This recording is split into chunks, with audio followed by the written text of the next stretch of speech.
Hey everybody, welcome back to the Chaotic Little Book Corner. My name's Acacia. Today I am doing my August wrap-up. I have about 9 books to talk to you guys about, so let's dive in.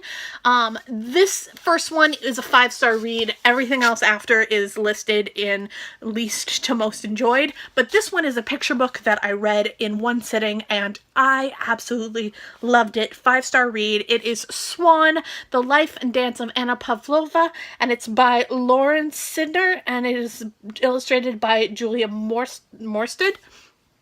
And I adore this. The art in this is absolutely stunning. And it has a really great story.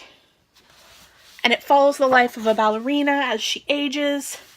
Just really heartfelt and really warm and fuzzy kind of feelings. I really enjoyed it.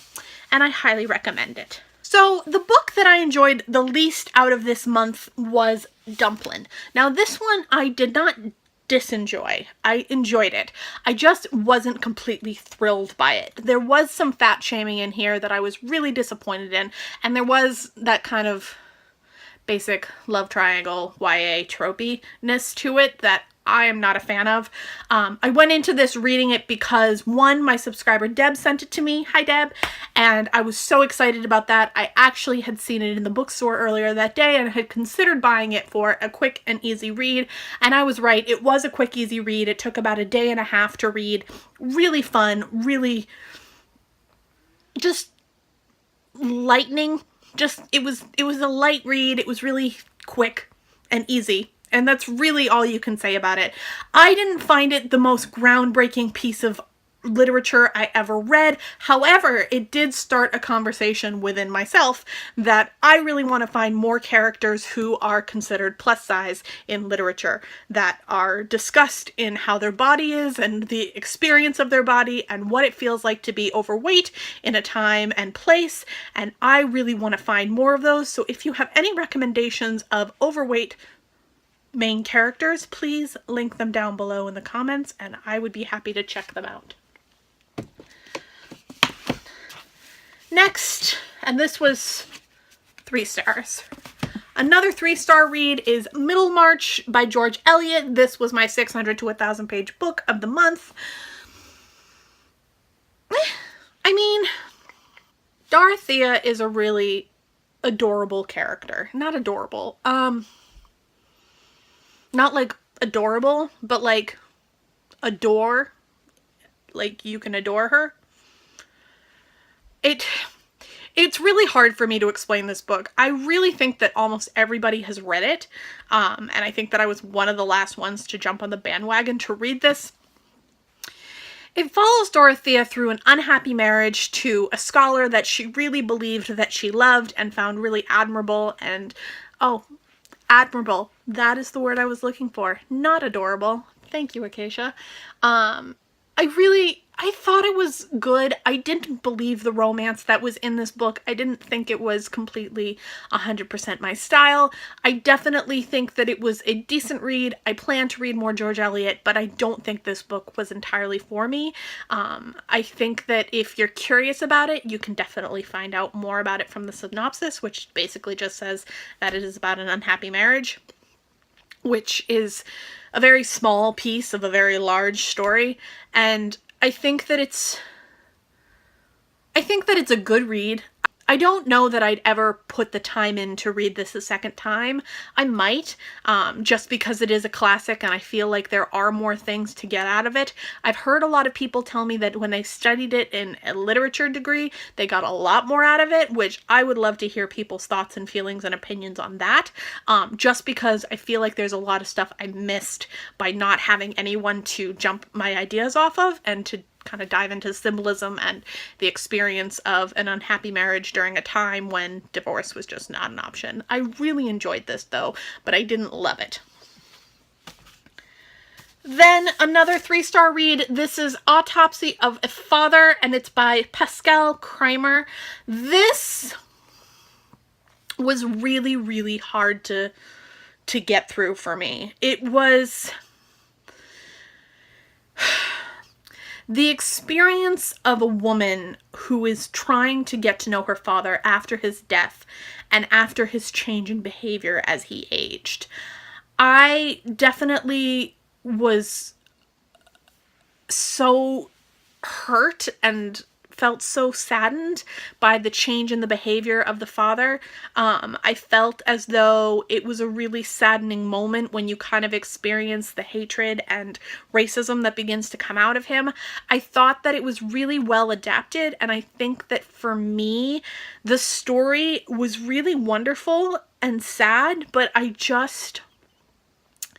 felt held at a distance from the characters. I felt like they didn't want me to feel all the way for them. And that was really hard for me, but I definitely think that it is a worthwhile read. I think that going into it knowing a lot less is better, just because I think that if you go into it knowing the entire plot, you get spoiled for the book, because it is a pretty small book and you really want to unfold the relationship as the book kind of continues. This book was sent to me by Bellevue Literary Press. I really appreciate it and I highly recommend it. I will talk about it more in a triple review that I will be doing for all 3 of the books that were sent to me by Bellevue.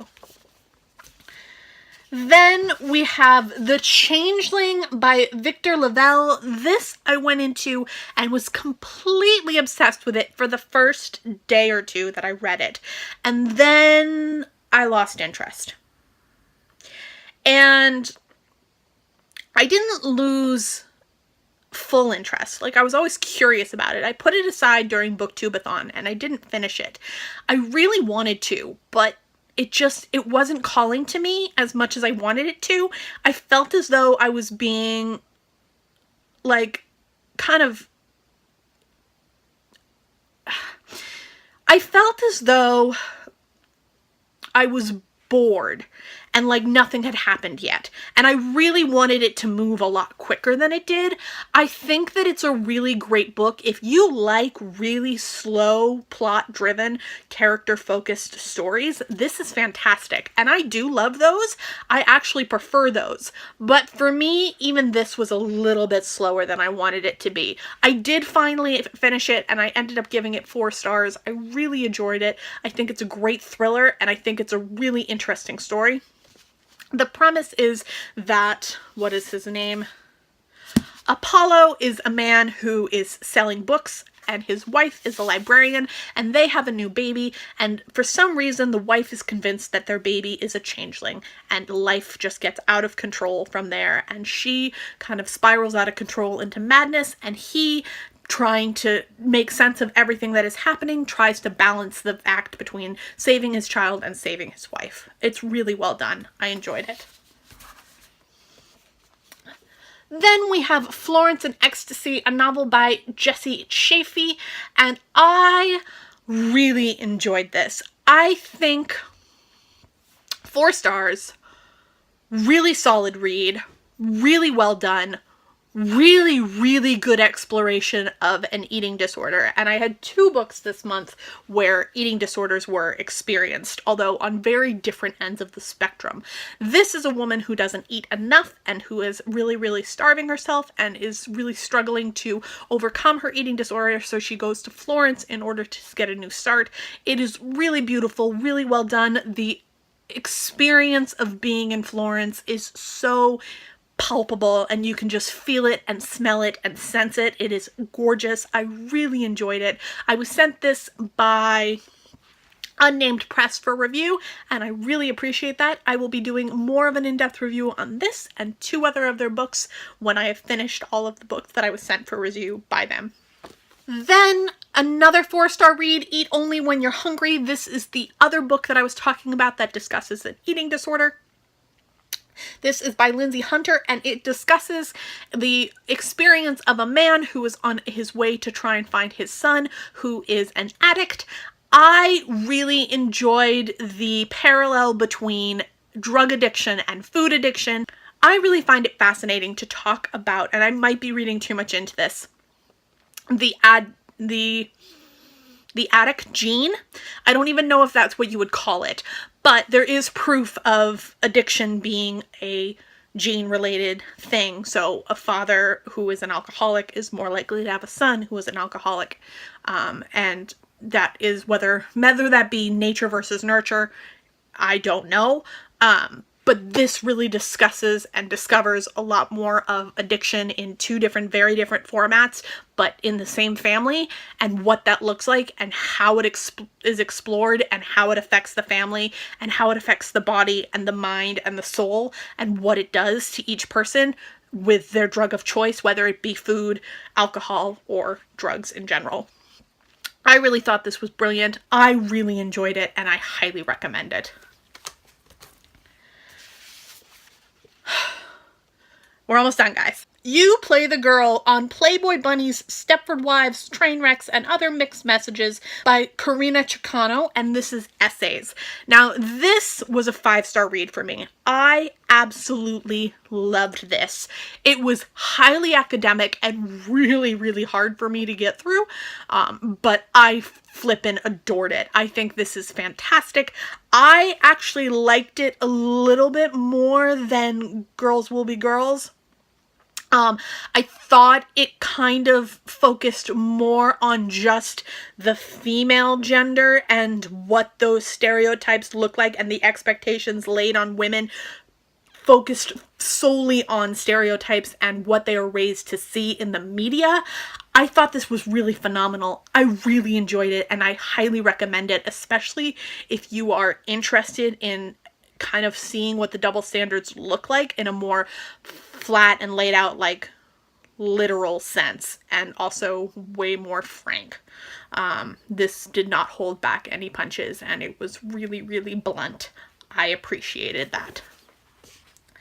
And then last, and my highest rating of the month, this took me forever to read. This is Gather the Daughters, and it's by Jeannie Mullane, and I flippin' loved this book. It was just what I needed to replace The Handmaid's Tale. It was fabulous. It was wonderful. It was whimsical, and it was just so dark and gritty and grimy and amazing and epic, and it was cults. It was women being treated badly. It was women in a patriarchal society trying to stick it to the man. It was strong women. It was smart women. It was bold women. It was feminist. It was just epic.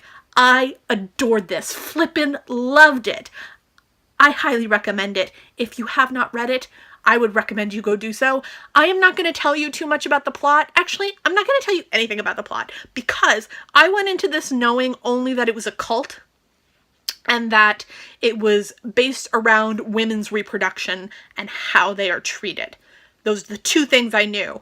And I was so happy I didn't know anything else, because I probably would have gotten a little bit more shy of it had I known more, because it does get so intense. If you could not handle The Handmaid's Tale, do not read this book. If you have trouble with that kind of thing, do not try and be a hero and read this book.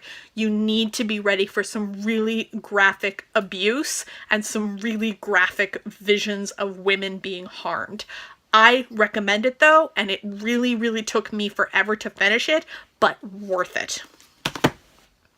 That is my August wrap up. I really hope you guys enjoyed. If you liked what you saw today, click that subscribe button down below, and I will see you in my next video and talk to you in the comments.